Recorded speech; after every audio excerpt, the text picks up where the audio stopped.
ஆண்டவராகிய இயேசு கிறிஸ்துவுக்குள் அழைக்கப்பட்டு வழிநடத்தப்பட்டு வருகிற பிரியமான சகோதர சகோதரிகள் உங்கள் யாவருக்கும் நம்முடைய பிதாவாகிய தேவனாலும் கர்த்தராகிய இயேசு கிறிஸ்துவினாலும் கிருபையும் சத்தியத்தோடு கூடிய சமாதானமும் உங்கள் யாவரோடும் இருப்பதாக என்கிற அன்பின் வாழ்த்துக்களோடு, அன்பானவர்களே, நாம் கூடி வந்திருக்கக்கூடிய இந்த ஒரு தருணத்துல உங்கள் யாவருக்கும் ஆற்காடு சகோதர சகோதரிகளுடைய அன்பின் வாழ்த்துக்களை உங்கள் மத்தியில் தெரியப்படுத்திக் கொள்கிறோம். அன்பானவர்களே, இந்த ஒரு குறிப்பிட்ட நேரத்திலே நாம சகோதரர் இன்ட்ரோடக்ஷன் கொடுத்த மாதிரி நாம இன்னைக்கு எந்த முக்கியமான பாகத்தினை பார்க்க இருக்கிறோம் அப்படின்னு சொல்லி பாத்தீங்கன்னா, இந்த 11வது அத்தியாயம் அப்படிங்கிறத நாம கொஞ்சம் கவனிக்கணும்.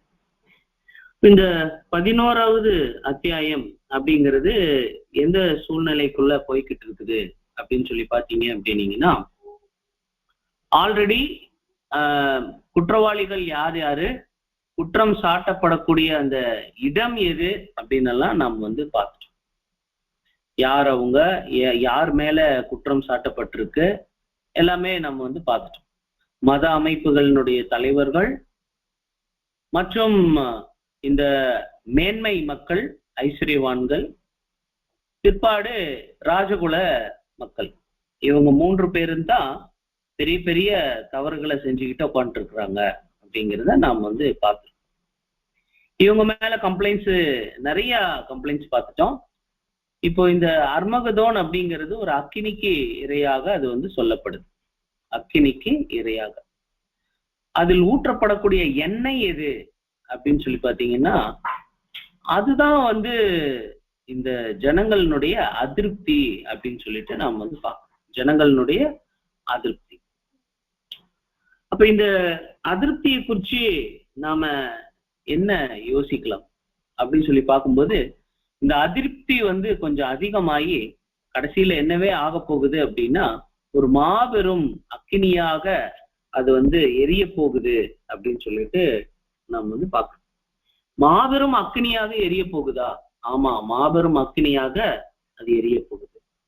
சரி, இதுக்கும் வேதாகமத்துக்கும் என்ன சம்பந்தம்? இங்கதான் பிரதர் நம்மள கூட்டிட்டு போறார்.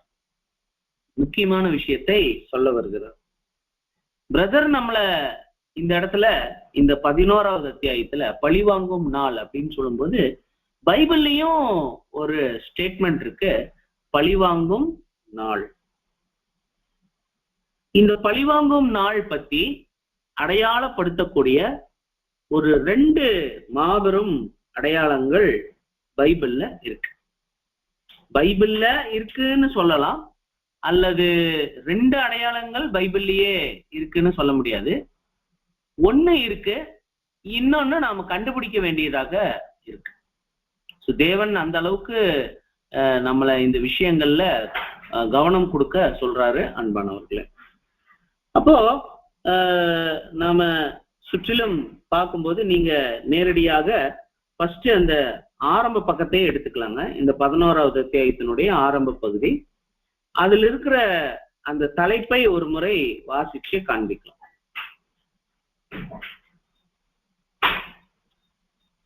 அர்மகதோன் யுத்தம், பழிவாங்கும் நாள். தீர்க்கதரிசிகளால் பல்வேறு விதங்களில் அடையாளமாய் கூறப்பட்ட வரப்போகும் உபத்திரவம்.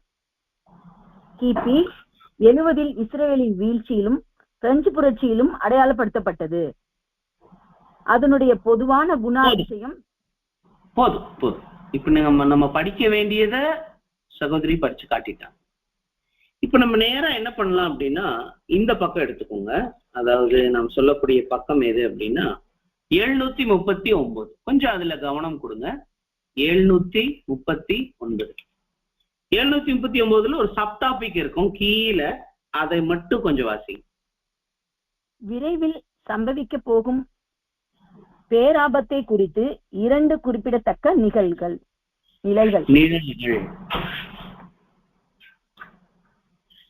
விரைவில் சம்பவிக்க போகும் பேராபத்து, அதான் அந்த அர்மகதோன்.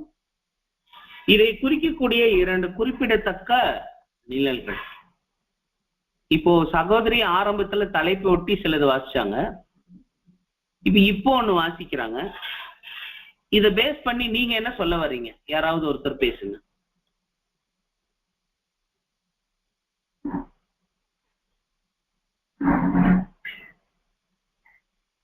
ஆரம்பத்துல அர்மகதோன் யுத்தம் சொல்லிட்டு கிபு 70 அப்படின்னு அடையாளப்படுத்தப்பட்டது வரைக்கும் படிச்சாங்க. இப்போ ஒரு டாபிக் படிக்கிறாங்க, பேராபத்தை குறிக்கும் 2 குறிப்பிடத்தக்க நிழல்கள்னு. இப்ப இது ரெண்டையும் நாம படிச்சு பார்க்கும்போது என்ன புரியுது உங்களுக்கு? யார் வேணாலும் பேசலாம். பிரதர் எல்லாரும் அன்மியூட் பண்ண வாய்ப்பு இருக்கா? வாய்ப்பு இருக்கு பிரதர். ஓகே ஓகே பிரதர், கொஞ்சம் யோசிச்சு சொல்லுங்க. பிரதர், அப்ப ஃபர்ஸ்ட் இயேசு கிறிஸ்துவோட முதலாம் வருகையில கிபி 70 வந்து சிதறடிக்க போகுதுங்கிற ஒரு விஷயத்தையும், கடைசி கால சுவிசேஷ யுகத்துல வந்து மகா உபத்திரம் வரப்போகுதுங்கிற ஒரு விஷயம் குறிக்கிறதா புரியுதுங்க பிரதர். ஓகே, ஆனா பிரதர் வந்து 739ல 2 குறிப்பிடத்தக்க நிழல்கள்னு சொல்றாங்க.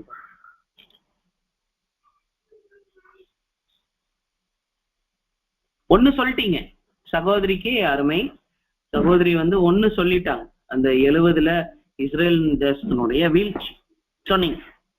இன்னொன்னு என்ன? அது பிரெஞ்சு புரட்சிங்க. கரெக்ட், அவ்வளவுதாங்க. இதை நம்ம 2 நிமிஷத்துல முடிச்சுட்டு கடந்து போயிடணும், அவ்வளவுதான். பாருங்க, தலைப்புல உங்களுக்கு ஆங்கிலத்துல போடப்பட்டிருக்கு பாருங்க, ரிமார்க்கபிள் டைப்ஸ் அப்படின்னா என்ன அர்த்தம்னா நம்ம படிச்சுக்கலாம் பிரதருடைய ரைட்டிங்ஸ்ல.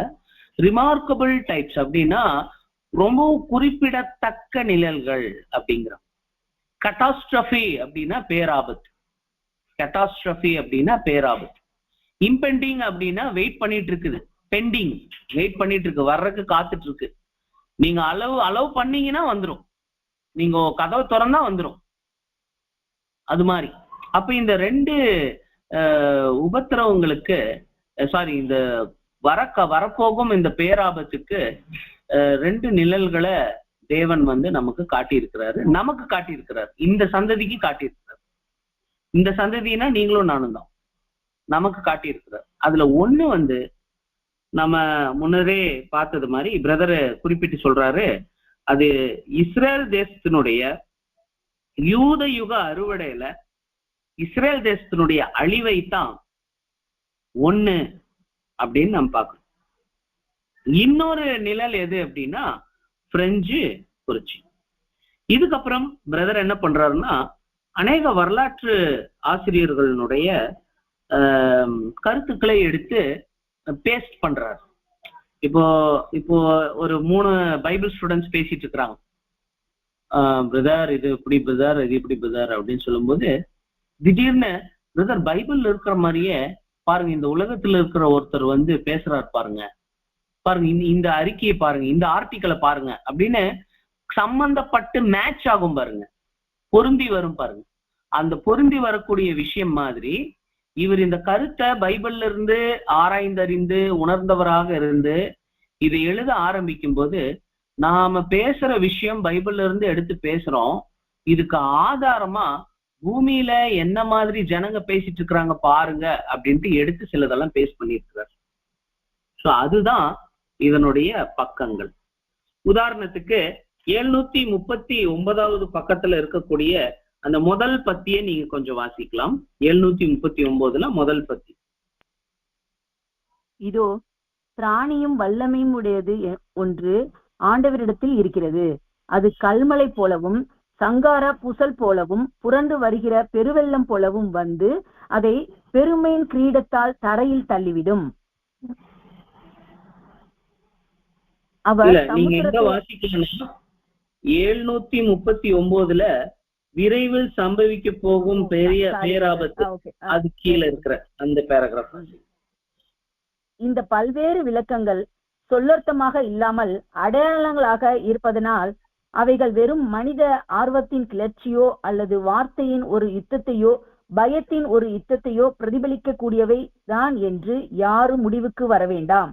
ஏனெனில் முரணான போதும் இந்த யுத்தத்தில் உபயோகிக்கப்பட்ட ஆயுதங்களை குறித்து சர்ச்சையும் தீவிர ஆர்வமும் இருக்கவும் செய்யும். விசேஷமாய் இவைகள் அதன் அர்த்தத்தில் இருந்தாலும் கூட இதோடு கூட முடிவு பெற்று விடாது.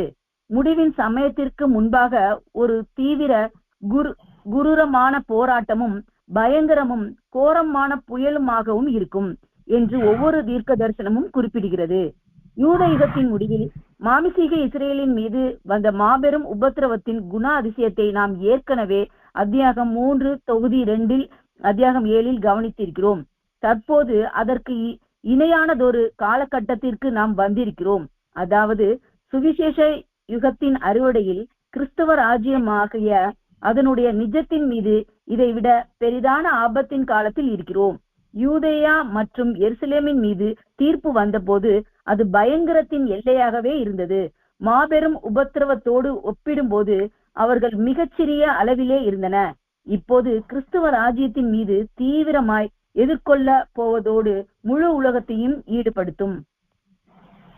பாத்தீங்களா? சோ இது முதலாவது நிழல் பத்தி பேசுறாரு. பட் இன்னொரு விஷயம் நம்ம பார்க்கணும். 2 விஷயம் நம்ம இந்த இடத்துல ஞாபகம் வச்சுக்கணும். எல்லாமே சமாதானமா ஆக போகுது அப்படின்னு நாம் நினைச்சிட்டு இருக்கிறோம். பட் சமாதானத்தை கொண்டு வரக்கூடிய செயல் யாருதுன்னா சாத்தானுடையது. ரொம்ப ஆச்சரியமா இருக்கும் இந்த ஸ்டேட்மெண்ட். சமாதானத்தை கொண்டு வருவது சாத்தானுடையதா? ஆமா.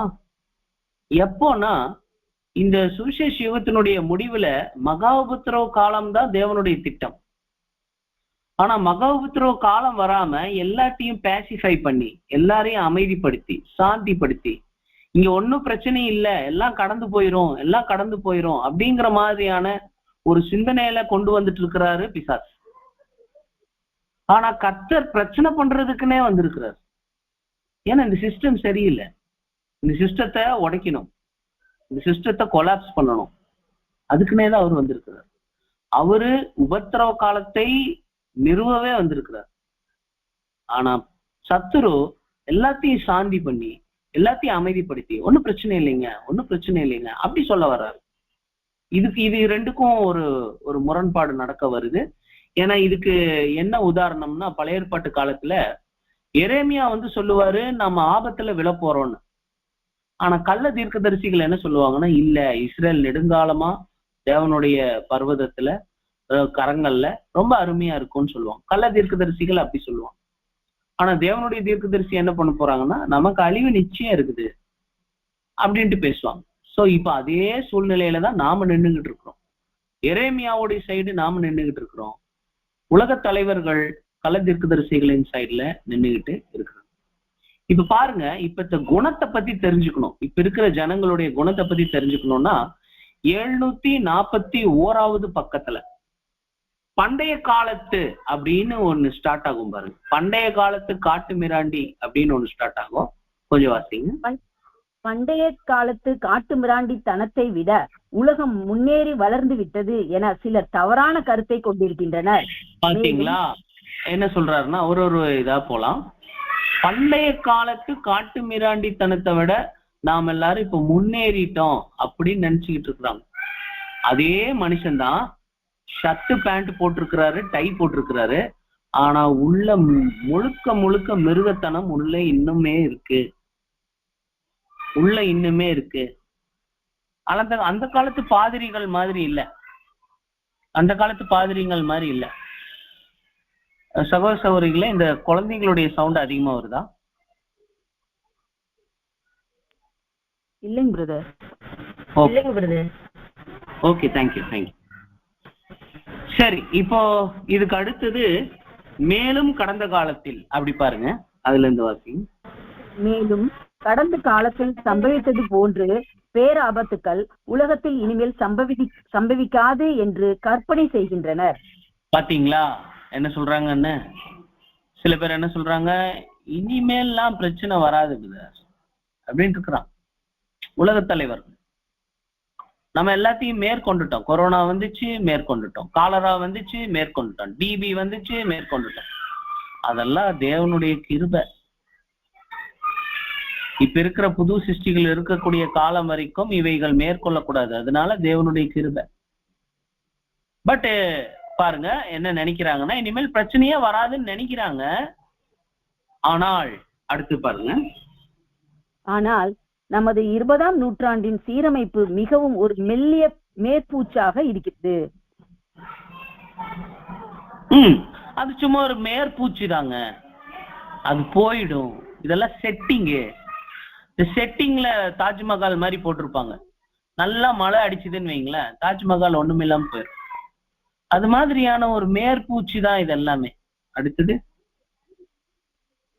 அது எளிதில் போய்விடக்கூடியது. சமீப கால சரித்திர நிகழ்வோடு மனுக்குலத்தின் தற்கால நிலையை சரியானபடி சீர்தூக்கி பார்த்தால் பழைய நிலைமை மறுபடியும் வரும் என்பது உறுதியாகிறது. கண்டினியூ பண்ணலாம். ஜாதிகள் தோன்றினது முதல் இருந்திராத ஒரு உபத்திரவத்தின் காலம் என்று முன் அறிவிக்கப்பட்ட உறுதியான தீர்க்க தரிசன வசனம் இல்லாதிருந்தாலும் கூட இது சாத்தியமாகும். சகோதர சகோதரிகளே, அவருடைய கருத்துக்களை நாம ஒவ்வொன்னாக பார்த்துக்கிட்டே வரோம் அன்பானவர்களே. இப்ப இவர் என்ன சொல்லிட்டாரு அப்படின்னா, இதுக்கப்புறம் பலவித வரலாற்று ஆசிரியர்களுடைய கருத்தை சமகாலத்துல பேசிட்ட அவங்களுடையத நமக்கு என்ன பண்றாருன்னா எடுத்து வைக்கிறார். இதுக்கப்புறம் ரொம்ப குறிப்பா பிரெஞ்சு புரட்சி பத்தி சில பேர் சொல்லியிருப்பாங்க. பிரெஞ்சு புரட்சி பத்தி இவர் இருந்தக்கூடிய காலகட்டத்துல பிரெஞ்சு புரட்சி ஒரு மிகப்பெரிய உதாரணம், இனி வரக்கூடிய மிகப்பெரிய ஒரு உபத்திரவ காலத்துக்கு இது ஒரு நல்ல உதாரணம் அப்படிங்கிறாங்க. பிரெஞ்சு புரட்சியினுடைய பிரச்சனை என்ன ப்ராப்ளம்? ஒரு வேதமானவரா அதுல இருந்து நாம என்ன கத்துக்கிறோம் அப்படின்னா, பணம் ஆஸ்தி என்பவைகள் எல்லாம் ஒரு சில நபர்களுடைய கைகளில் மாத்திரம் அது போய் சேருகிறது. இது முதலாவது கருத்து. பணம் ஆஸ்தி போன்றவைகள் ஒரு சிலருடைய கைகளில் மாத்திரம் போய் சேருகிறது. Concentration of wealth in the hands of a few. எல்லார்கிட்டையும் போய் சேர்றது இல்லை, ஒரு சமத்துவமா எல்லார்கிட்டையும் போறது இல்லை. இது ஒரு மிகப்பெரிய தவறான விஷயம். சில பேர் என்ஜாய் பண்றாங்க வாழ்க்கை, சில பேருக்கு என்ஜாய் பண்ண முடியல. இன்னொன்னு, சில பேர் கைகள்ல ஆஸ்திகள், பணம், ஐஸ்வர்யம் இது இருந்துட்டாலும் அநேகர் துன்புறுத்தப்படுகிறார்கள். Oppression of masses. இதுதான் பிரதர் அடிக்கோடிட்டு எழுதுறார். இது ஒரு சமூகமா? இதெல்லாம் ஒரு சமூகமா அப்படிதான் கேட்க முடியும். ஒரு சமூகத்துல சிலர் மாத்திரம் அதிகம் ஆஸ்தி ஐஸ்வர்யத்தோடு இருக்கிறாங்க, அநேகர் சஞ்சலப்பட்டு கொண்டு இருக்கிறாங்க. அதே சமயம் இது என்ன கொண்டு வருது அப்படின்னா, இந்த யாரு சிலாக்கியம் பெற்ற வகுப்பார்களாக காணப்படுகிறார்களோ அவங்க மேல இந்த உபத்திரவப்படுகிறவங்களுக்கு அல்லது அல்லல் படுகிறவங்களுக்கு ஒரு என்ன வருது அப்படின்னு சொல்லி பார்க்கும்போது ஒரு ஒரு எதிர்ப்புணர்வு உருவாகுது, வெறுப்புணர்வு உருவாகுது. ஹாஸ்டிலிட்டி, வெறுப்புணர்வு அங்க உருவாகுது அப்படிங்கிறத பார்க்கணும். அதுக்கப்புறம் இன்னொரு செயல்பாடு கூட நடந்திருக்குது. என்ன அப்படின்னா, இப்ப இருக்கிற பாமர ஜனங்கள் அல்லது கீழ் வர்க்கத்தை சார்ந்தவர்கள், நடுத்தர வர்க்கத்தை சார்ந்தவர்கள், கீழான ஜனங்களுக்கு கிடைத்திட்ட கல்வி அறிவு, educated lower class, normal lower class கிடையாது. அதெல்லாம் அந்த காலம். லோயர் கிளாஸ் அப்படிங்கிறது இந்த கீழ் தட்டு வகுப்பார்கள், நீங்களும் நானும் தான். நம்மளை விட கீழே இருக்கிறவங்க, ஒருவேளை சோற்றுக்கு கூட அவங்களுக்கு வாய்ப்பு இருக்காது. அந்த மாதிரி ஜனங்க, ஆனா அவங்களுக்கு விவரம் தெரியுது, பள்ளிக்கூடத்துல ஓரளவுக்கு அறிவு பெற்றிருக்கிறாங்க, எழுத படிக்க தெரிஞ்சிருக்கிறாங்க. நமக்கு ஒரு 500 வருஷம் முன்னாடி நிறைய பேருக்கு எழுத படிக்க தெரியாது. ஆனா இன்னைக்கு எஜுகேட்டட் லோயர் கிளாஸ், இதை நோட் பண்ணி வச்சுக்கோங்க, இது ரொம்ப ரொம்ப முக்கியம். அறிவுங்கிற ஒளி அவங்க கிட்ட இருக்கு, அந்த ஒளியை வச்சுதான் அவங்க சண்டை போட போறாங்க.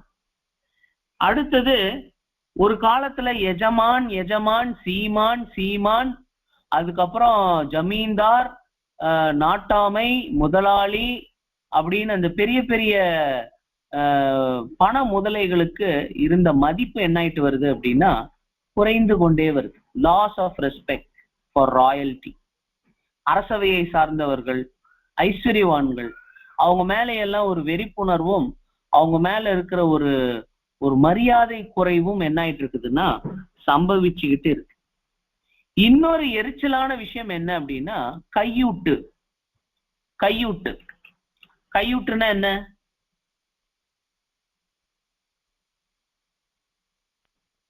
கை ஓட்டு இல்ல, லஞ்சம். லஞ்சம் லஞ்சம் லஞ்சம் லஞ்சம் வாங்கினா வேலை நடக்கும், வேலை கிடைக்கும், எல்லாமே எல்லாமே செயல்படும்.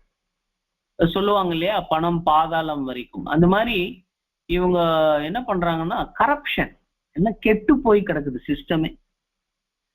அப்புறம் நிறைய குப்பைகள் கிடக்குது அரசாங்கத்துல. Government corruption and waste. இப்ப பாருங்க, நம் பட்டியல் போட்டிருக்கிற இது எல்லாமே சிலர் கைகள்ல பணம் சேருவது, ஆஸ்தி சேருவது, ஐஸ்வர்யம் சேருவது. பல நபர்கள் என்ன பண்றாங்கன்னா சொத்து சுகம் எதுவுமே இல்லாம நடுத்தருவுல அவங்க அல்லல் பட்டுக்கிட்டு இருக்கிறாங்க. சோ இந்த சொகுசா வாழ்றவங்க மேல சொகுசா வாழாதவங்களுக்கு இருக்கக்கூடிய ஒரு வெறுப்புணர்வு.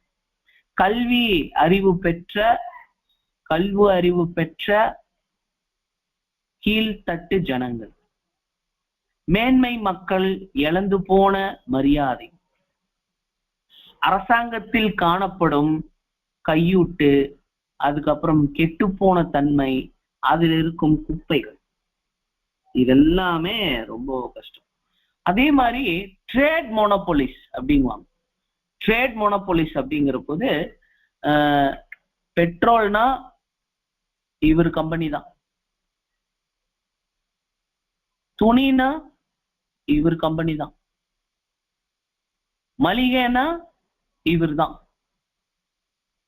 வாகனம்னா இவர் தான் அப்படின்னு சில வியாபார அரசர்கள் இருக்கிறாங்க.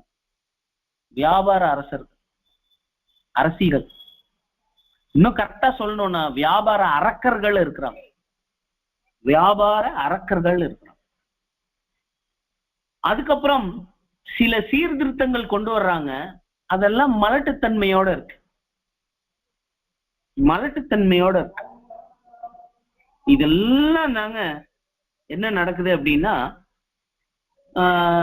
இதெல்லாம் இப்போ 2025 இருக்குதா இல்லையா? நீங்க என்ன சொல்றீங்க?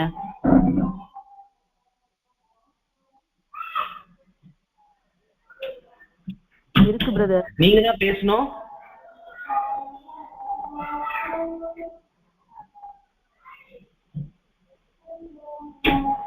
ரெண்டாயிரத்தி 25 இருக்கிறோம் நம்ம. இதெல்லாம் இப்ப இருக்குதா இல்லையா?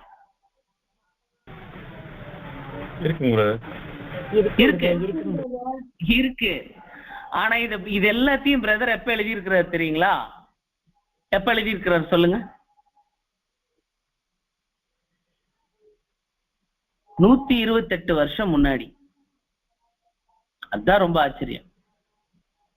128 வருஷம் முன்னாடி இதை எழுதுறார். இதெல்லாம் பேராகிராஃபா எழுதுறார்.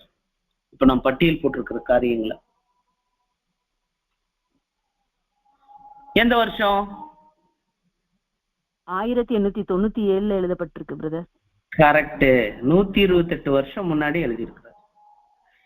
ஆனா அவர் இதை எழுதும் போது அவருக்கு இது எத்தனை வருஷம், இதெல்லாம் எங்கிருந்து கண்டுபிடிச்சு எழுதுறாருன்னா, அவருடைய காலகட்டத்துக்கு ஒரு 200 வருஷம் முன்னாடியில இருந்து பிரெஞ்சு புரட்சியில இருந்து பார்த்து எழுதுறாரு இந்த விஷயங்களை.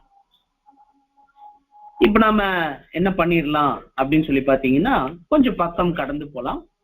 747வது பக்கம். 747வது பக்கம். அந்த பக்கத்துக்கு நீங்க போயிடலாம். மாபெரும் புரட்சிக்கான சூழ்நிலைன்னு ஒரு பத்தி ஸ்டார்ட் ஆகும். அதை கொஞ்சம் படிக்கலாம் சகோதரி. மாபெரும் புரட்சிக்கான சூழ்நிலை முழுவதுமாய் கனிந்து வரும்போது உலகம் அனைத்தும் இருக்கும் தற்போதைய சமூக அமைப்புகள் மீது அக்கினியை கொளுத்த பொருத்தமான மிக துல்லியமான சந்தர்ப்பத்தை கொடுக்கக்கூடும். உதாரணமாக, பிரெஞ்சு புரட்சியில் முதலாவதான அந்த பகிரங்க செயலானது பசியுடன் இருக்கும் பிள்ளைகளுடைய தாய் வானிலையின் மீது தட்டுவது போல் அது இருந்ததாக கூறப்படுகிறது. வெகு விரைவிலே தாய்மார்களின் சேனை ஒன்று உணவு கேட்டு ராஜ மாளிகையை நோக்கி நடை போட்டது. அது மறுக்கப்பட்ட போது அவர்கள் ஆண்களால் ஒன்று கூட்டப்பட்டனர். அதோடு விரைவில் தேசத்தின் ஆக்கினையானது தூண்டப்பட்டு புரட்சியின் ஜுவாலை முழு தேசத்தையும் அழித்தது. ஆனாலும் கூட ஜனங்களுடைய நிலையை குறித்து ராஜ வம்சத்தினர் அதனை அசட்டையாய் இருந்தனர். அதோடு விஜய் எழுச்சி அத்தனை அசட்டையாய் இருந்தனர். இப்ப இது என்ன நடந்துச்சு அப்படின்னா, இப்ப நீங்க கண் முன்னாடி இருக்கக்கூடிய இத நம்ம ஒட்டுமொத்த உலகத்துக்கு பாக்குறோம். பட் தேவன் இதை எப்ப அனுமதிச்சாரோ அது எங்க நடந்தது அப்படின்னா, உலகத்துல ஒரே ஒரு புவியியல் ரீதியாக ஒரே ஒரு பர்டிகுலர் ஏரியால மட்டும் நடந்த விஷயம் தான் இது. அதாவது இப்ப நம்ம இவ்வளவு நேரம் பார்த்துட்டு இருந்த இந்த காரியங்களை இப்போ பிரெஞ்சு நாட்டை வச்சு, பிரான்ஸ் நாட்டை வச்சு நீங்க பார்க்கணும். 3 முக்கியமான ஜனங்க நாம கவனிக்கணும். ஒண்ணு பாதிரிகள், பாதிரிமார்கள், குருமார்கள். 2வது ஐஸ்வர்யவான்கள். 3வது ராஜா, ராணி, அவங்களுடைய வாரிசுகள், ராஜகுல வம்சத்தினர். இவங்க 3 பேர்கிட்ட ஐஸ்வர்யம் இருந்ததா? ஆமா, இவங்க கிட்ட மட்டும்தான் இருந்தது. அப்ப பிரான்ஸ்ல இருக்கிற மத்தவங்க கிட்ட யாருகிட்டயுமே இல்லை. அந்த நிறைய பேர் என்ன பண்ணிட்டு இருந்தாங்க? ரொம்ப கஷ்டப்பட்டுட்டு இருந்தாங்க. அவங்களுக்கெல்லாம் என்ன மனநிலை இருந்தது? இந்த 3 பேர் மேல ரொம்ப வெறுப்பா இருந்தது. பிரான்ஸ் நாடு அறிவில் எப்படி இருந்தது? ஓரளவுக்கு நல்லா அறிவா இருந்தாங்க. மற்ற நாடுகளை விட, இந்தியா ஆப்பிரிக்காவை விட கொஞ்சம் நாலேஜா தான் இருந்தாங்க. எப்போ 1700லயே. அவங்க யாரு மேல மரியாதை குறைவு வந்துச்சு? அவங்க இந்த ராஜகுல வம்சத்தினர் மேல மரியாதை குறைவு வந்துச்சு. ஏன் மரியாதை குறைவு வந்துச்சு? அங்க இருக்கிற அரசாங்கத்துல ஒரே கரப்ஷனா இருந்தது, லஞ்ச லாவண்யங்கள் இருந்தது. சரி, அங்க சில பிசினஸ்ல கிங்குங்க இருந்தாங்களா? ஆமா, பிசினஸ் கிங்குங்க இருந்தாங்க. சரி, ஜனங்களுக்காக என்ன பண்ணாங்க? ஒண்ணுமே பண்ணலீங்க. அப்ப ஜனங்க என்ன ஆனாங்க? அவங்க 3 வேளை சாப்பிட முடியாம கஷ்டப்பட்டாங்க. அவங்க வயிறு பட்டினியாக இருந்தது. ஒரு அப்பா கூட சமாளிச்சுக்குவார், அம்மானால சமாளிக்க முடியாது. அந்த அம்மாங்க என்ன பண்ணாங்கன்னா, வெறும் சாப்பாட்டு பாத்திரத்தை, அந்த சாப்பாட்டு பாத்திரத்துல உணவு இல்லையேங்கிற விரக்தியில ஒரு அம்மா வீட்டுக்குள்ள பாத்திரத்தை லொட்டு லொட்டுன்னு அடிக்க ஆரம்பிக்கிறாங்க. அந்த சத்தத்தை கேட்கும்போது அதே வீட்டுக்கு பக்கத்து வீட்டுல இருக்கிற அம்மாவும் என் குழந்தைக்கும் சாப்பாடு இல்லை அப்படின்ட்டு அடிக்க ஆரம்பிக்கிறாங்க. இப்படி அந்த ஊர்ல இருக்கிற எல்லா அம்மாங்களும் வீட்டுக்குள்ள உட்காந்து அடிக்க ஆரம்பிக்கிறாங்க. கொஞ்சம் கற்பனை பண்ணி பாருங்க. இப்ப நீங்க மெதுவா ஒரு சென்டென்ஸா படிங்க சிஸ்டர். ஆனாலும் கூட ஜனங்களுடைய நிலையை குறித்து இல்ல மாபெரும் புரட்சிக்கான சூழ்நிலை அங்கிருந்து, மாபெரும் புரட்சிக்கான சூழ்நிலையை முழுவதுமாய் கனிந்து வரும்போது உலகம் அனைத்தும் இருக்கும் தற்போதைய சமூக அமைப்புகள் மீது அக்கினி கொளுத்தி பொருத்தமான மிக துல்லியமான சந்தர்ப்பத்தை கொடுக்கக்கூடும். உதாரணமாக ரொம்ப ரொம்ப ரொம்ப அருமையான ஒரு சிச்சுவேஷன் வரும். குப்பை எல்லாம் சேர்ந்து நிற்கும். ஜஸ்ட் பத்த வச்சா மட்டும் போதும். ஒரே ஒரு புரட்சி மட்டும் ஸ்பார்க் ஆச்சுன்னா போதும், எல்லா இடத்துலயும் அது வெடிக்க ஆரம்பிச்சிடும், அது பற்றி எரிய ஆரம்பிச்சிடும். அதுக்கு உதாரணத்தை பிரெஞ்சு புரட்சியிலிருந்து எடுக்கிறார். உதாரணமாக பிரெஞ்சு புரட்சியில் முதலாவதான அந்த பகிரங்க செயலானது பசியுடன் இருக்கும் பிள்ளைகளுடைய தாய் வானலியின் மீது தட்டுவது போல் அது இருந்ததாக கூறப்படுகிறது. பாருங்க, அந்த அம்மா அப்படின்னு அடிக்க ஆரம்பிக்கிறாங்க. ஏன்டா இந்த அம்மா அடிக்குதுன்னு எட்டி பார்க்கும்போது மற்ற தாய்களும் அடிக்க ஆரம்பிக்கிறாங்க. வெகு விரைவிலேயே தாய்மார்களின் சேனை ஒன்று உணவு கேட்டு ராஜ மாளிகையை நோக்கி நடை போட்டது. அம்மாங்க எல்லாரும் ராஜ மாளிகையை நோக்கி நடந்து போறாங்க. கூட யாரெல்லாம் சேர்றாங்க? அது மறுக்கப்பட்ட போது அவர்கள் ஆண்களால் ஒன்று கூட்டப்பட்டனர். எல்லா மனைவிகளும் இப்படி கஷ்டப்படுறத பார்க்கும்போது அந்த அம்மாங்க சரியான ஒரு பதிலுரை அங்க கிடைக்கல அப்படிங்கிற போது அவங்களுடைய கணவன்மார்கள், புருஷர்கள் அவங்க எல்லாரும் ஆட் ஆகுறாங்க. அடுத்தது, அதோடு விரைவில் தேசத்தின் ஆக்கினையானது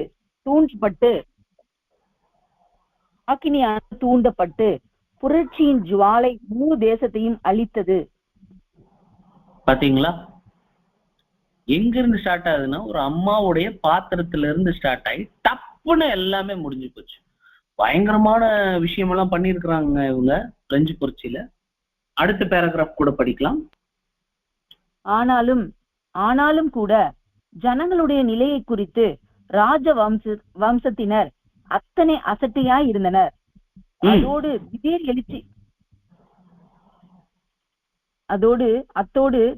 எழுச்சி வந்தபோது கூட மகாராணியால் சூழ்நிலையை அறிந்து கொள்ள முடியாத அளவிற்கு சுகபோகத்தில் இருந்தனர். மக்களின் கிளர்ச்சியை மாளிகையில் இருந்து கேட்ட ராணி இது என்ன என்று கேட்டாள். ரொட்டிக்காக மக்கள் கூக்குரலிடுகிறார்கள் என்று சொல்லப்பட்ட போது, ரொட்டிக்கா இப்படி ஒரு ஆரவாரம் செய்கிறார்கள்? ஒருவேளை ரொட்டி கிடைக்காமல் தட்டுப்பாடு இருந்தால் கேக்குகளை அவர்கள் வாங்கி செல்லட்டுமே, அதுதான் இப்போது மலிவாய் இருக்கிறதே என்று ராணி பதிலளிக்கிறாள். இதுதான் வேர்ல்டு ஃபேமஸ் ஸ்டேட்மெண்ட்ஸ். இது நம்ம பிரதர்ஸ் அடிக்கடி சொல்லுவாங்க, முக்கியமான பாயிண்ட். இந்த 747 இருக்கக்கூடியது. அவ்வளோ ஜனங்க மேல அவ்வளோ அசட்டை அவங்களுக்கு. அடுத்த பேராகிராஃப். அக்காலத்தை போன்ற சூழ்நிலை தற்போது நிலவுவது மிகவும் தெளிவாய் தெரிகிறது. மற்றவர்களால் இந்த சூழ்நிலையை உணரப்படாத போதும் இது காலத்தின் அடையாளங்களை அறிந்து கொண்ட சிந்தனை உள்ளவர்களால் ஒரு அபாய அறிவிப்பு எழுப்பப்பட்டு வருகிறது. பிரெஞ்சு புரட்சியை தொடர்ந்து வருகிற அழுக குரல் உலகம் அனைத்திலும் அதிகாரம் மற்றும் செல்வாக்குடைய மக்கள் கூட்டத்தில் தற்போது எழும்பி வரும் கவன ஈர்ப்போடு ஒப்பிட்டு பார்க்கும்போது அது ஒன்றுமில்லாததை போல் இருக்கும். ஓகே, சோ சகோதர சகோதரிகளே, இங்க நாம கவனிக்கக்கூடியது என்ன அப்படின்னு சொல்லி பார்க்கும்போது, ஒட்டுமொத்த உலகத்தையும் வாரி கொள்ளக்கூடிய ஒரு மகா உபத்திரவம் எப்படி ஸ்டார்ட் ஆகும் அப்படிங்கிறதுக்குரிய ஒரு இரண்டாவது நிழலை இங்க நாம் இப்ப பார்த்துக்கிட்டு இருக்கிறோம். இன்னொரு பாயிண்ட், இது இவரு சொல்லக்கூடிய விஷயம் என்ன அப்படின்னா, கேரக்டர் ஆஃப் த வயலன்ஸ். அங்க இருந்த வன்முறையினுடைய குணாதிசயம் என்ன, அங்கிருந்த கிளர்ச்சியினுடைய குணாதிசயம் என்ன, அதை நம்ம ஸ்டடி பண்ணி புரிஞ்சு வச்சிருக்கணும் இந்த வால்யூம் படிக்கிறவங்க. The character of the violence, the upheaval of the violence, அந்த கிளர்ச்சி அல்லது வன்முறை செயல், அதனுடைய மனோபலம் அல்லது மனோபாவம், அதுக்கு பின்னாடி இருந்த சிந்தனை என்னன்னா பழி வாங்குவது. ஆமாங்களா இல்லைங்களா? பழி வாங்குவது. என்னை இப்படி பண்ணிட்டீங்கல்ல, அது ஒரு ஒரு மாதிரியான ஒரு ஹியூமன் கேரக்டர். அது நாம இப்ப உதாரணத்துக்கு நாம எளிமையா நம்ம வேலை ஸ்தலங்கள்ல, பள்ளிக்கூடங்கள்ல ஒருத்தர் நம்மளை கிண்டல் அடிச்சுட்டா இம்மிடியட்டா நாமளும் திருப்ப கிண்டல் பண்ணுவோம். நம்ம மேல ஒரு பரிகாசம் வரும்போது நாம திருப்பி உடனே இன்னொரு பரிகாசத்தை கொடுப்போம், கவுண்டர் கொடுப்போம். அதே நம்மள ஒருத்தர் அடிச்சிட்டாருன்னா நாம அதை விட அழுத்தமா இன்னொரு அடி கொடுப்போம். இது ஒரு மனித இயல்பு. இந்த மனித இயல்பு எப்படி செயல்பட ஆரம்பிக்கும் அப்படின்னு படைத்தவருக்கு தெரியும். அதனாலதான் இந்த நாளுக்கு என்ன பேர் வச்சுட்டாருன்னா பழிவாங்கும் நாள் அப்படின்னு பேர் வச்சுட்டார். It's retributive. It's retributive. Retributive அப்படின்னு எழுதுவாரு. அதுக்கு ஆங்கிலத்துல அந்த வார்த்தைக்கு இணையான தமிழ் வார்த்தை என்ன அப்படின்னா பழி வாங்குவது. Retribution against the oppressive institutions of France அப்படின்னு எழுதுவார். அதாவது பிரெஞ்சு நாட்டினுடைய ஒடுக்கக்கூடிய நிறுவனங்கள்னா கம்பெனி இல்ல, இந்த இடத்துல நிறுவனங்கள் அப்படின்னா அந்த கூட்டமைப்புகள். அது யார் யாரு அப்படின்னா, ஒண்ணு இந்த அரசியல் சக்திகள், இன்னொன்னு மத அமைப்பு. இவங்க 2 பேர் மேல இருந்த பழிவாங்கிற உணர்வு தான் இந்த பிரெஞ்சு புரட்சிய கதி கலங்க வச்சுச்சு அப்படின்னு சொல்லி பார்க்கலாம். இந்த அரச குல வம்சத்தினர், மேன்மை ஜனங்கள் எப்படி கொல்லப்பட்டாங்க அப்படின்னு சொல்லி பார்க்கும்போது வித்தவுட் மர்சி அப்படின்னு சொல்லலாம். வித்தவுட் மர்சினா என்னங்க அர்த்தம்?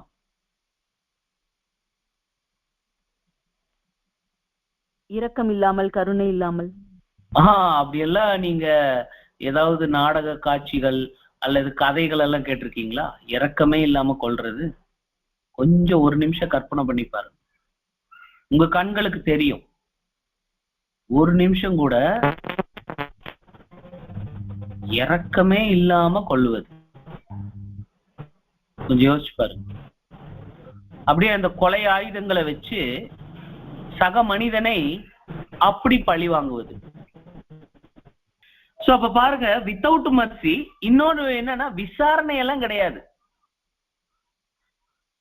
ஒரு இனிமேல் உங்களுக்கு நியாயம், நேர்மை, அதை பத்தி எல்லாம் இனி எல்லாம் நாங்க பேச மாட்டோம். ஆக்ஷன் தான். அப்படிப்பட்ட சூழ்நிலை அங்க காணப்பட்டது. கண்ட்ரி, இந்த ஜனங்கள் என்ன பண்ணிட்டாங்கன்னா, ஒரு காலத்துல புரொட்டஸ்டன்ஸ கொன்னாங்க இந்த கண்ட்ரி. இதே தேசத்து ஜனங்கள் போப்பு மார்க்கத்தை எதிர்த்த புரொட்டஸ்டன்ட்டுகளை, அதாவது யாரு அப்படின்னா 15ஆவது நூற்றாண்டுல ஒரு 6ஆம் தூதன் இருந்தாரு. யார் அவரு?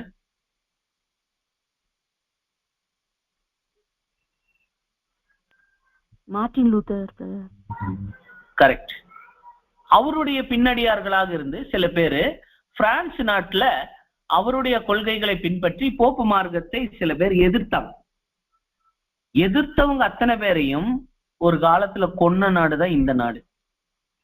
ஆனா இந்த கிளர்ச்சிக்கு பின்னாடி, இந்த வன்முறைக்கு பின்னாடி, இந்த புரட்சிக்கு பின்னாடி என்ன நடந்தது அப்படின்னா, இதே நாட்டு ஜனங்கள் இந்த புரொட்டஸ்டன்ட்டுகளை எதிர்த்த போது வரவேற்ற ஜனங்கள் இப்போ போப்பு மார்க்கத்துக்கு எதிரடையாக செயல்பட ஆரம்பிச்சு, போப்பு பயஸ், 6வது பயஸ் அப்படிங்கிற ஒரு போப், அவர் என்ன பண்ணிட்டாங்க அப்படின்னா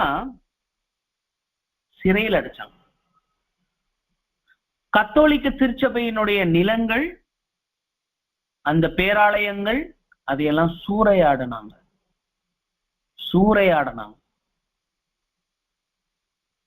அதுக்கப்புறம் ரோமன் கத்தோலிக்கேய அந்த அமைப்பை, ரொம்ப ஆச்சரியம், அத நிராகரிச்சு அதுக்கு ஒரு முடிவு கட்டி விட்டாங்க. அன்பானவர்களே, இதெல்லாம் ஃபியூச்சர் மாதிரி நமக்கு தெரியுது. ஆனா இதெல்லாம் ஆல்ரெடி நடந்த ஒரு சம்பவம். எப்படி இருக்குன்னு பாருங்க. சகோதர சகோதரிகளே, பிரெஞ்சு புரட்சி என்று நாம் நினைக்கும் போது இது ஒரு பண்டைய கால வரலாற்று நிகழ்வு. நோ, இது வரக்கூடிய பேராபத்திற்கான முன் நிகழ்வு, முன்னோடி. இது ட்ரெய்லரு. இனி வரப்போறதுதான் ஒரிஜினல் டாக்குமெண்ட்ரி மூவி. நிஜ ஆவணப்படம் இனிமேல் தான் வரப்போகுது. அதுக்குரிய ஒரு அறிவிக்கை தான் எது அப்படின்னா இந்த பிரெஞ்சு புரட்சி. சோ இதுக்கப்புறம் ரஷ்யன் புரட்சி நடந்திருக்குது. 2 உலக யுத்தங்கள் நடந்திருக்குது.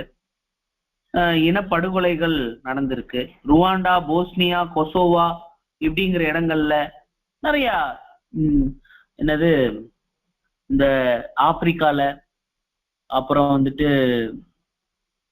பிலிப்பைன்ஸ்ல, இங்க நிறைய இடங்கள்ல போராட்டங்கள் எல்லாமே நடந்திருக்கு. இந்த போராட்டங்கள் எல்லாமே கொஞ்சம் பழிவாங்கிற உணர்வு ஜனங்க இருதயத்துக்குள்ள இருந்துதான் வந்திருக்கு. ஆனா பிரெஞ்சு புரட்சியினுடைய அளவுக்கு இன்னும் இவைகள் எல்லாம் எட்டல. பிரெஞ்சு புரட்சி அளவுக்கு தாக்கத்தை உருவாக்கி இருக்குதா அப்படின்னா இல்ல. நீங்க ஒண்ணும் இல்லைங்க, இந்த சிபிஎஸ்இ புக்ல, சிபிஎஸ்இ ஆல் ஓவர் இந்தியால எழுதுறாங்க பாருங்க, சிபிஎஸ்இ புக்கு. அதுல வரலாற்று புஸ்தகத்தை நீங்க கொஞ்சம் வாசிச்சு பாருங்க. முடிஞ்சா நான் கொஞ்ச நேரம் கழிச்சு டவுன்லோடு கூட பண்ணி காட்டுறேன். அதுல பாத்தீங்கன்னா பிரெஞ்சு புரட்சியை பத்தி தாங்க இருக்குது. சகோதர சகோதரிகளே, நீங்க கவனித்து பார்க்கும்போது இந்த பிரெஞ்சு புரட்சி அவ்வளவு முக்கியமான காரியமாக காணப்படும். இப்போ இன்னொரு விஷயம் கூட நீங்க பார்க்கணும்.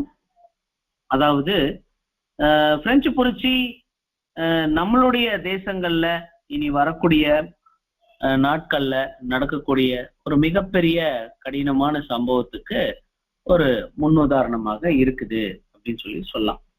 இப்ப நீங்க அப்படியே ஒரு பக்கத்தை எடுக்கலாம்.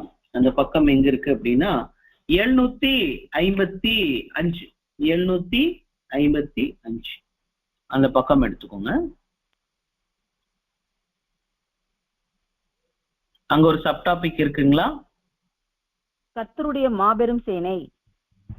கர்த்தருடைய மாபெரும் சேனை அப்படின்னு இருக்கு. சோ இந்த கர்த்தருடைய மாபெரும் சேனைனா எது? இது பரலோகத்துல இருந்து வருமா? எங்க இருந்து வரும்? பூமியிலிருந்து தான். அருமையா சொன்னாங்க.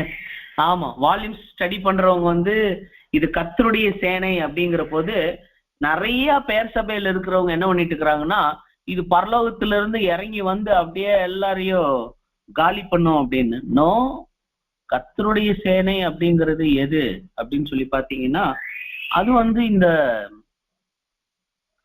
யாரு அப்படின்னு சொல்லி பார்க்கும்போது இந்த பூமியில் இருக்கிற கொதித்தெழக்கூடிய ஜனங்கள். இதுல நீங்க என்ன பண்ணலாம்னா 758வது பக்கத்துல 758வது பக்கத்துல பிரதர் ஒரு அருமையான வசன பகுதிக்கு, நிறைய வசன பகுதிகளுக்கு அவர் விளக்கம் எழுதிட்டே வருவாரு. உதாரணத்துக்கு இப்ப பர்வதம்னா அதுக்கு என்ன அர்த்தம்?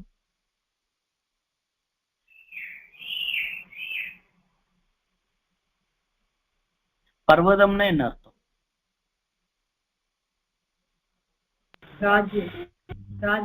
ராஜ்யங்கள். பர்வதங்கள் அப்படின்னா ராஜ்யங்கள். அந்த மாதிரி அந்த விளக்கத்தை பிராக்கெட்ல போட்டு பேசுவாரு பிரதர். இது எங்க இருக்குன்னா 758வது பக்கத்துல இந்த கர்த்தருடைய சேனை பத்தி பேசும்போது அவர் பேசிட்டே வரும்போது பாருங்க, நீங்க அவைகளுக்கு முன்பாக அப்படின்னு சொல்லி பாருங்க. அது கொஞ்சம் வாசிங்க. அவைகளுக்கு முன்பாக ஜனங்கள் நடுங்குவார்கள், எல்லா முகங்களும் கருகி போகும். நீங்க விட்டு விட்டு வாசிக்கிறது ரொம்ப பிரயோஜனமா இருக்கு. அவைகளுக்கு முன்பாக ஜனங்கள் நடுங்குவார்கள். இன்னும் என்னங்க பண்ணுவாங்க? நீங்க வீட்டுக்குள்ள இருக்கிறீங்க, தெருவுல கலவர கோஷ்டி போயிட்டு இருக்கு. அப்படியே ஜன்னல் கதவை எல்லாத்தையும் க்ளோஸ் பண்ணிட்டு அப்படியே டேபிள் கடையில போய் உட்காந்துக்க வேண்டியதான். ஜனங்களுடைய முகங்கள் எல்லாம் கருகி போகும். 10 பேர்ல 8 பேர் போராட்டம் பண்ணிட்டு இருப்பாங்க, ஒரு 2 பேர் ஒளிஞ்சுக்கிட்டு இருப்பாங்க. அது மாதிரியான ஒரு சிச்சுவேஷன் ஃபியூச்சர்ல வரப்போகுது, தெரியுதா பாருங்க. அடுத்த ஒரு வாசிக்கலாம். எல்லா முகங்களும் கருகி போகும், அவைகள் பராக்கிரமசாலிகளை போல் ஓடும், யுத்த வீரரை போல மதிலேறும். வரிசைகள் பிசகாமல் ஒவ்வொன்றும் தன் தன் அணியிலே செல்லும், ஒன்றை ஒன்று நெருக்காது, ஒவ்வொன்றும் தன் தன் பாதையிலே செல்லும். அவைகள் ஆயுதங்களுக்குள் விழுந்தாலும் காயப்படாமற் போகும். அவைகள் பட்டணம் எங்கும் செல்லும், மதிலின் மேல் ஓடும், வீடுகளின் மேல் ஏறும், பலகனி வழியாய் திருடனை போல் உள்ளே நுழையும். அவைகளுக்கு முன்பாக பூமி தற்போதிருக்கும் சமூக அமைப்புகள் அதிரும், வானங்கள் சபை அதிகாரங்கள். ஓகே, அங்கிருந்து நிறுத்தலாம். இப்போ நன்கு கவனித்து பார்க்கும்போது ஒரே ஒரு ஃபாரின் பிரதர் மட்டும், அப்புறம் இங்க இருக்கிற ஒரு சகோதரன் மட்டும் இந்த வசன பகுதிகள் மேல இன்னொரு விளக்கம் கொடுத்தார். இது பார்க்கறதுக்கு சரியா தீவிரவாதிகள் மாதிரியே தெரியுது. இப்ப இருக்கிற தீவிரவாதிகள் அவங்க தான் இந்த உலகத்தை முடிவு கொண்டு வருவாங்க அப்படின்னு ஒருத்தர் ஒரு கருத்து சொன்னார். பாத்தீங்கன்னா அவங்க மிஷின்ஸ் வச்சு ஒருத்தருக்கு பின்னாடி ஒருத்தர் ஓடுறது, செவுரு மேல ஏறி குதிக்கிறது அப்படின்னு எல்லாம் சொன்னாங்க. பட் நம்ம வால்யூம்ஸ் பாயிண்ட்ஸே மெயினா பார்க்கலாங்க. வால்யூம்ஸ் பாயிண்ட்ஸ்ல பார்க்கும்போது மெயினா இப்ப வந்து பூமின்னு எழுதுறாரு, பூமி அதிரும் போட்டிருக்கிறார் பைபிள்ல. ஆனா அந்த பூமி என்ன அப்படின்னு சொல்லி பார்க்கும்போது பிராக்கெட்ல என்ன போட்டிருக்கிறாரு, தற்போது இருக்கும் சமூக அமைப்பு. தற்போது இருக்கும் சமூக அமைப்பு. அதே டைம் வானத்துக்கு என்ன ஆகுதான், சபை அதிகாரங்கள். சபை அதிகாரங்கள் என்று சொல்லும் போது அந்த சபை யாரு அப்படின்னா பேர் சபை அமைப்புகள். அவைகள் என்ன ஆகுது அப்படின்னா ஆட்டம் காணுது. அதுக்கப்புறம் சபை அதிகாரங்கள் அசையும். சூரியனும் சந்திரனும் சுவிசேஷம் மற்றும் மோசையின் பிரமாணம் ஆகியவற்றின் ஒளி இருண்டு போகும். ஆமா, சபை இங்க இருக்காது. அப்போ இந்த சூரியன் அப்படிங்கிறது பிரகாசமான சுவிசேஷ ஒளி. இங்க கிளாஸ் எடுக்கிறதுக்கு யாரும் இருக்க மாட்டாங்க. அப்புறம் அதே மாதிரி அந்த நிலா சந்திரன் அது மோசேயினுடைய நியாயப்பிரமாணம். அது விளக்குறதுக்கும் டேபர்னக்கல் கிளாஸ் எல்லாம் இப்ப இருக்காது. கிளாஸ் இல்லாத ஒரு காலம். ஏற்கனவே எங்கெல்லாம் கிளாஸ் நடக்குதோ அதனாலதான் கொஞ்சம் வெளிச்சமே இந்த இருண்ட பூமியில இருக்கு. இப்ப அதுவும் அவிஞ்சு போயிடுச்சுன்னா பூமி எப்படி இருக்கும், இருண்டு போகும். அடுத்தது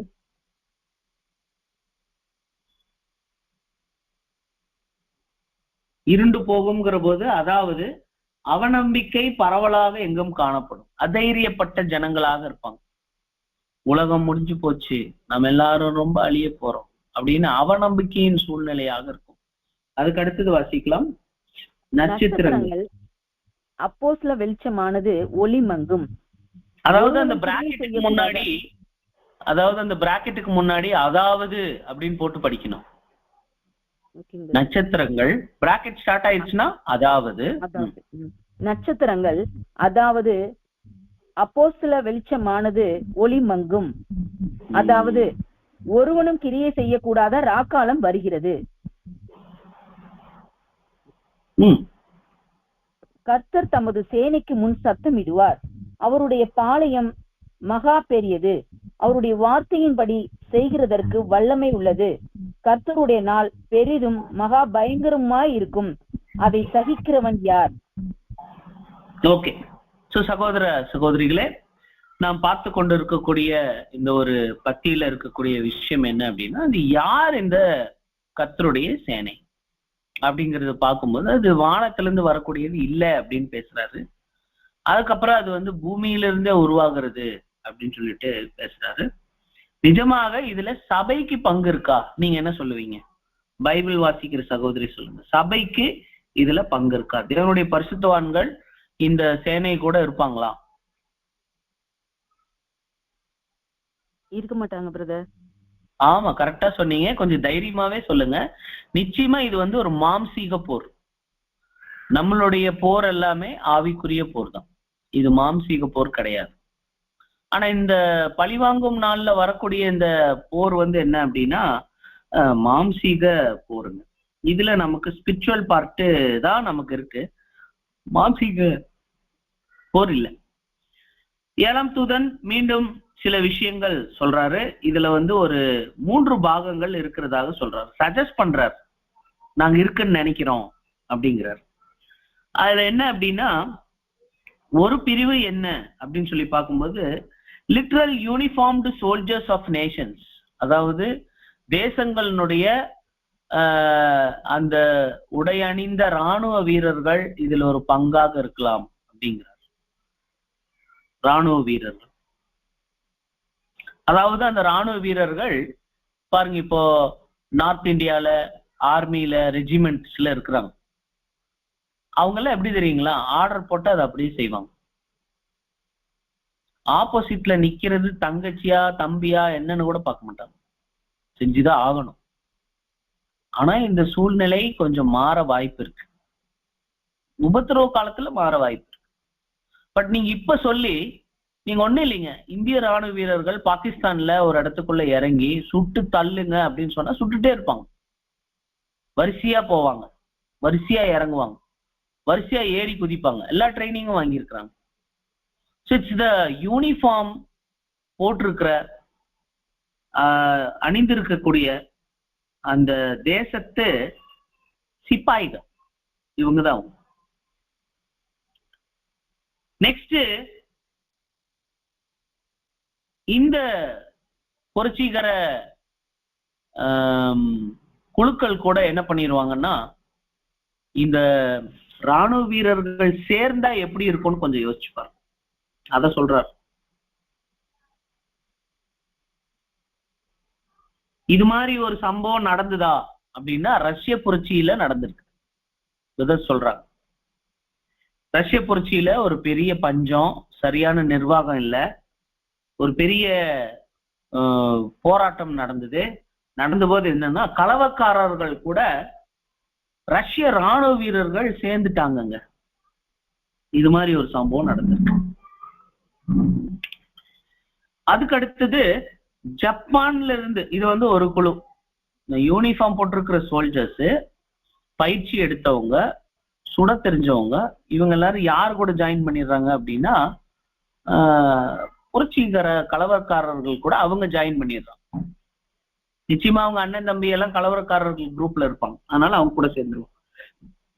அடுத்த ஒரு குழு என்ன அப்படின்னு சொல்லி பார்க்கும்போது, வேர்ல்டு ஃபுல்லா இருக்கக்கூடிய அதிருப்தியாளர்கள், மஞ்சள் நிற தோலை உடையவர், வெள்ளை நிற தோலை உடையவர், கருப்பு நிற தோலை உடையவர், இப்படி பல்வேறு தேசங்கள்ல பல்வேறு பகுதிகளில் வாழக்கூடிய அதிருப்தியாளர்கள் எல்லாரும் சேர்ந்து ஒரு குழுவா இருப்பாங்க, ஒரே குரூப்ல வருவாங்க. இது இன்னொரு குரூப். இதுக்கு அடுத்தது ஒரு பைபிள் ரீடிங் நம்ம பண்ணணும். எசேக்கியேல் 7வது அதிகாரம் 13 முதல் 24. கொஞ்சம் மெதுவா வாசிக்க கேட்கலாம். எசேக்கியேல் 7, 13 to 24. அவர்கள் ஜீவன் உள்ளோர்களுக்குள்ளே இன்னும் உயிரோடு இருந்திருந்தாலும் விற்றவன் விற்கப்பட்டதற்கு திரும்பி வருவதில்லை. அதன் திரளான கும்பின் மேலும் உண்டான தரிசனம் திரும்பாது. தன் அக்கிரமத்திலே வாழுகிற எவனும் தன்னை திடப்படுத்த மாட்டான். அவர்கள் எக்காலம் ஊதி எல்லாவற்றையும் ஆயத்தம் பண்ணியும் யுத்தத்துக்கு போகிறவனில்லை. என் உக்கிரம் அதன் திரளான கும்பின் மேலும் இறங்குகிறது. வெளியே பட்டயமும் உள்ளே கொள்ளை நோயும் பஞ்சமும் உண்டு. வயல்வெளியில் இருக்கிறவன் பட்டயத்தால் சாவான். நகரத்தில் இருக்கிறவனையோ பஞ்சமும் கொள்ளை நோயும் பட்சிக்கும். அவர்களில் தப்புகிறவர்கள் தப்புவார்கள். ஆனாலும் அவர்கள் அனைவரும் அவன் தன் அக்கிரமத்தின் நிமித்தம் துக்கித்து கூப்பிடுகிற பள்ளத்தாக்குகளின் புறாக்களைப் போல மலைகளில் இருப்பார்கள். எல்லா கைகளும் சலித்து எல்லா முழங்காலும் தண்ணீரை போல் தத்தளிக்கும். இரட்டை உடுத்திக் கொள்வார்கள். தத்தளிப்பு அவர்களை மூடும். எல்லா முகங்களும் வெட்கப்படும். எல்லா தலையும் மொட்டையிடப்படும். தங்கள் வெள்ளியை தெருக்களிலே எரிந்து விடுவார்கள். அவர்களுடைய பொன் வேண்டாம் வெறுப்பாய் இருக்கும். கர்த்தருடைய சினத்தின் நாளிலே அவர்கள் வெள்ளியும் அவர்கள் பொன்னும் அவர்களை விடுவிக்க மாட்டாது. அவர்கள் அதனால் தங்கள் ஆத்துமாக்களை திருப்தி ஆக்குவதும் இல்லை, தங்கள் வயிறுகளை நிரப்புவதும் இல்லை. அவர்கள் அக்கிரமமே அவர்களுக்கு இடரலா இருந்தது. இதெல்லாம் பாருங்களேன், உங்களுக்கு பிக்சர் பண்ணி பார்க்க முடியுதா? மகா உத்தரவு காலத்துல ஜனங்க எப்படி இருப்பாங்க அப்படிங்கிறத கொஞ்சம் கற்பனை செஞ்சு பார்க்கறதுக்கான வசன பகுதிகள் இதுதான் அப்படின்னு சொல்லிட்டு இதுக்கு விளக்கம் கொடுக்குறாரு. ஒருவேளை நீங்க இந்த வால்யூம்ஸ் நீங்க ஸ்டடி பண்ணும்போது இதனுடைய விளக்கங்களை நீங்க புரிஞ்சுக்கலாம். 766வது பக்கமாங்க. நான் அதை அந்நியர்கள் கையிலே கொள்ளையாகவும் பூமியில் துஷ்டர்களுக்கு சூறையாகவும் கொடுப்பேன்னு எழுதுறாரு. அப்ப இந்த இடத்துல அந்நியர்கள் அப்படிங்கிறது அல்லது பூமியின் துஷ்டர்கள் அப்படின்னு எல்லாம் சொல்றாரு. இது எல்லாம் யாரு அப்படின்னு சொல்லி பாத்தீங்கன்னா புறஜாதி ஜனங்கள், புறஜாதி தேசங்கள்னு சொல்லலாம். சோ அவங்க கூட இந்த மாபெரும் சேனையினுடைய 3வது பாகமாக இருக்கிறாங்க. சோ உங்கள யாராவது சொல்லுங்க பார்க்கலாம், இப்ப 3 குழுவினர் யார் யாருன்னு செக் பண்ணோம் இல்லைங்களா? இதுல ராணுவ வீரர்கள் கூட இவங்க கூட சேருவாங்க. பிரதர் அடுத்தது வந்து கலகக்காரர்கள், கலகக்காரர்களும் ராணுவ வீரர்களும் ஒன்னா சேருவாங்க. அடுத்து இந்த வேர்ல்டு முழுவதும் உள்ள அதிருப்தி அடைந்த ஒரு குரூப்பினரும் சேருவாங்க. அப்புறம் வந்து இன்னொரு வந்து அந்த எல்லா விதத்திலையும் பாதிக்கப்பட்ட அந்த சேனைகள் சொல்லக்கூடியவங்க எழுப்பும். நரகலான விக்கிரகத்தை வணங்கிட்டு இருந்தாங்க பாருங்க, அவங்க கூட இதுல ஜாயின் ஆயிடும். நீங்க வேணா ஒண்ணு பண்ணுங்க, 766வது பக்கத்துல இருக்கிற ஒரு அந்த பத்தி கொஞ்சம் படிக்க ஆரம்பிங்க. நான் அதை அந்நியர் கையிலே கொள்ளையாகவும் பூமியில் துஷ்டர்களுக்கு சூறையாகவும் கொடுப்பேன். அவர்கள் அதை பரிசுத்த குலைச்சலாக்குவார்கள். ஒரு சங்கிலியை பண்ணினவை, அதாவது அவர்களை ஒன்றாக சேர்த்து கட்டு. அவர்கள் யாவரும் பொதுவான ஒரு காரணமாகட்டும். தேசம் நியாயத்தீர்ப்புக்குள்ளான இரத்த பலிகளால் நிறைந்திருக்கிறது. நகரம், அதாவது பாபிலோன் கிறிஸ்தவ மண்டலம் கொடுமையால் நிறைந்திருக்கிறது. ஆகையால் புறஜாதிகளின் துஷ்டர்களை வர பண்ணுவேன். அவர்கள் இவர்களுடைய வீடுகளை சுதந்திரித்துக் கொள்வார்கள். பலவான்களின் பெருமையை ஒளிய பண்ணுவேன். அவர்கள் பரிசுத்த ஸ்தலங்கள், அதாவது அவர்களின் பரிசுத்த ஸ்தலங்கள் அவர்களது மத நிறுவனங்கள் போன்றவை பரிசுத்த குலைச்சலாகும்.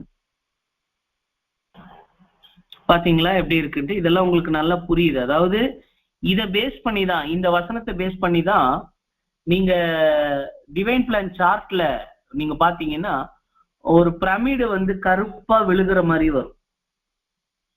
என்ன நம்பர் இருக்குதுன்னு சொல்லுங்க பார்க்கலாம்.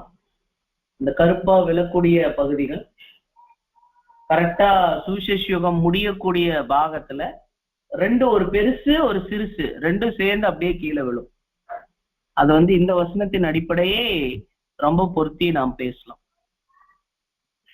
என்ன லெட்டர் அங்க இருக்குதுங்க? யுஎன்பி.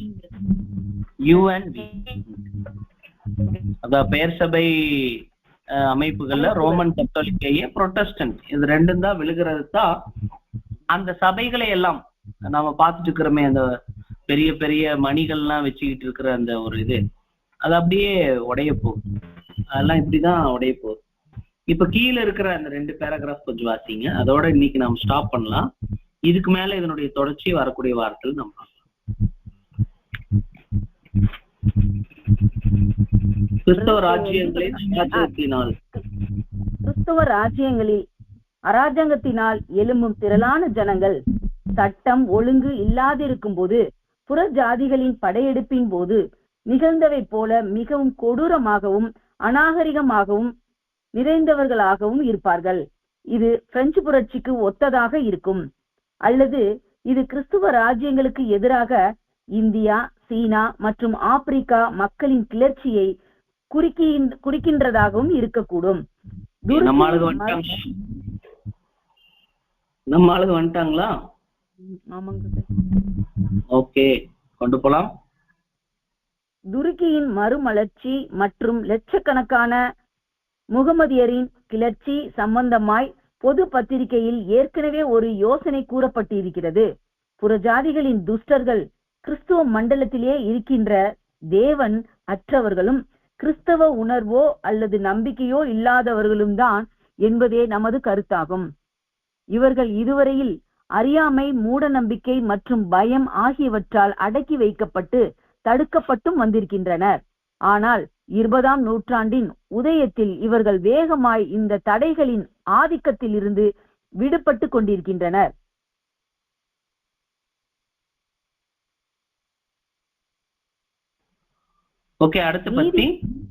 நீதியின் அரசாட்சிக்கு மனிதனை தயாராக்கும் தற்கால நிறுவனங்களை தூக்கி எறிவதில் தம்முடைய மாபெரும் அதிகாரத்தை செயல்படுத்தவும் தமது தெய்வீக ஞானத்தின்படி தேச பக்தர்கள், சீர்திருத்தவாதிகள், பொது உடைமைவாதிகள், அறநிலையவாதிகள், அராஜகவாதிகள், அறியாமையில் இருப்போர் மற்றும் நம்பிக்கை இல்லாதவர்கள் ஆகியோரின் நம்பிக்கை, பயம், அறிவீனம் மற்றும் சுயநலத்தை பயன்படுத்தி கர்த்தரானவர் தமது தெய்வீக அருளால் அதிருப்தியாளர்களை அடங்கிய இந்த மாபெரும் சேனையினுடைய ஒரு பொதுவான பொறுப்பை எடுத்துக்கொள்வார். இந்த காரணத்தினால்தான் கர்த்தரின் மகா சேனை என்று அழைக்கப்படுகிறது. அவரது பரிசுத்தவான்கள் தேவனுடைய குமாரர்களாக தேவ ஆவியில் நடத்தப்படுகிற யாவருமே இந்த யுத்தத்தினை பொறுத்தவரை எதையுமே செய்ய முடியாது. போதும். சகோதர சகோதரி, இதுல தேவனுடைய செயல்பாடு என்ன? அவருடைய பங்கு இதுல இருக்குது. அவர் அனுமதிக்கிறவராக இருப்பார். சில இந்த போருக்கு பொறுப்பே அவருதான், அவருடைய தலைமையில தான் நடக்கும். சோ அந்த மாதிரி கவனித்து பார்க்கும்போது, அதனால இது ஒரு மகா சேனை. பட் அதுக்கு முன்னாடி கர்த்தர் வர்றார். அதனாலதான் இது கர்த்தரின் மகா சேனை, லார்ட்ஸ் கிரேட் ஆர்மி. இது கிரேட் ஆர்மி, பட் அதுக்கு முன்னாடி லார்ட் வர்றார். ஸோ அதனால தேவனுடைய ஈடுபாடு, செயல்பாடு அல்லது அனுமதி இதுல அதிகமாக இருக்கும். இந்த காலத்துல நாம் இதுல இருக்கக்கூடாது. ரொம்ப கடினமான காலமாக அது இருக்கும். அதுக்கு தப்பிச்சுதான் நம்மளை என்ன பண்றாருன்னா தெய்வீக சுபாவத்துக்கு பங்குள்ளவர்களாக அழைச்சிருக்கிறார். ஸோ சகோதர சகோதரிகளே, சரி, நேரம் சரியாக நமக்கு வந்துருச்சுங்க. நாம் என்ன பண்ணலாம்னா, இந்த ஒரு பெரிய அத்தியாயம் இது. இந்த அத்தியாயத்தினுடைய மறு பகுதியையும் இனி வரக்கூடிய முக்கியமான 4ஆம் தொகுதியின் காரியங்களையும் தேவனுக்கு சித்தமானால் நாம் நாம ஷேர் பண்ற அளவுக்கு தேவன் தாமே நமக்கு துணை செய்து வழிநடத்துவார்கள். பொறுமையோடு கூட இருந்தா உங்கள் யாரிடத்திலும் தேவனுடைய கிருபை இருப்பதாக. நன்றி பிரதர் சிஸ்டர்ஸ். தேங்க்யூ.